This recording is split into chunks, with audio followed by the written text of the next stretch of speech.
What's up? So I have two articles for you I want you to tell you about, and you can certainly check them out. They're both in the New York Times. Both were sent to me, and I thought they were interesting for one way or another. And one has to do with the effect of 9/11 on the real estate market, and the other has to do with our people moving to the suburbs. With that, let me share the screen with you, and I'm going to show you these things. So here's the first one. It's called "What Can 9/11 and the Great Recession Tell Us About Coronavirus Recovery?"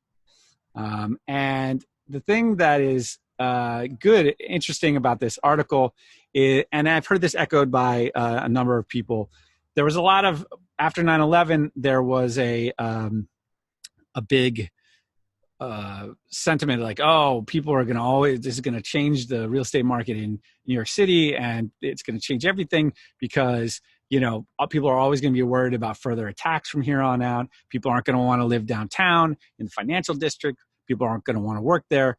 And what they found was essentially that this, a couple months after 9/11 happened, the market started to change. It started to pick back up. Now, if you see here, let me get me out of the way there. And this Manhattan real estate market recovery changes after the 9/11 attacks. Sale contracts, okay? So Q3 of 2011 is where we're starting. The sale contracts were up plus 1% by Q4 of 2001. They went up by 32% in Q1 of 2002, 15% Q2 of 2002. They were down a bit in Q3 and 4 of 2002, but then back by second quarter of 2003. Okay, so spring of 2003, you had 12% followed by 7% gains. This is, that was not a big effect. I mean, you could make some kind of argument that people actually jumped on things and then created a big boom, or big bump, I should say, for a while after this. You can certainly check out the article and go through some of the other stats, but I think the important thing to point out there is, 9/11 did change the world dramatically, at least from our perspective as Americans and globally, and it has affected our foreign policy and all those kinds of things. But when you're talking about New York City real estate, it really had a very minimal effect, and possibly even a positive effect on the markets, as strange as that may seem. But that is how it went. So it's hard to make comparisons between 9/11 and the coronavirus. This is a very different situation. The loss of lives is due to a virus. It's not due to an external enemy. This is an ongoing thing that's going to keep going. So I think that, I feel like it's important to address this 9/11 and the effect on the real estate market in New York City, because people talk about it all the time. They mention this and that. It's not really comparable. And this is the thing that I keep saying, is that nobody knows right now what is going to happen or when it's going to change. If you watch my previous video, you know that something has changed in the city of New York for real estate.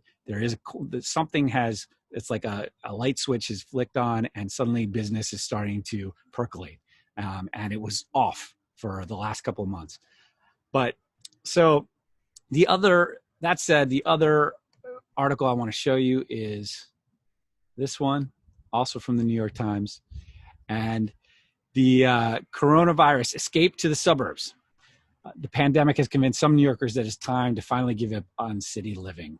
So this one is, so it talks about different examples of people who are cooped up and people who are thinking of moving to the suburbs. And it talks about Westport and all these places nearby, both suburb moving and sort of some more upstate stuff. So I addressed this in an earlier article as well. I think this is worth checking out if you're interested by this, although it's more anecdotal than stats wise. And listen, there are definitely people who are going to be moving to the suburbs. Before this happened, there were people who were thinking about moving, and maybe they needed just a little push to want to make that jump. And I think talking to people, real estate agents in Long Island, real estate agents upstate in the Hudson Valley, and I haven't really talked to anybody in Connecticut yet. Feel free to get in touch if you want to chat about what's going on in Connecticut, so I can let it out to people. But the thing is, there's definitely activity. They're very busy out there.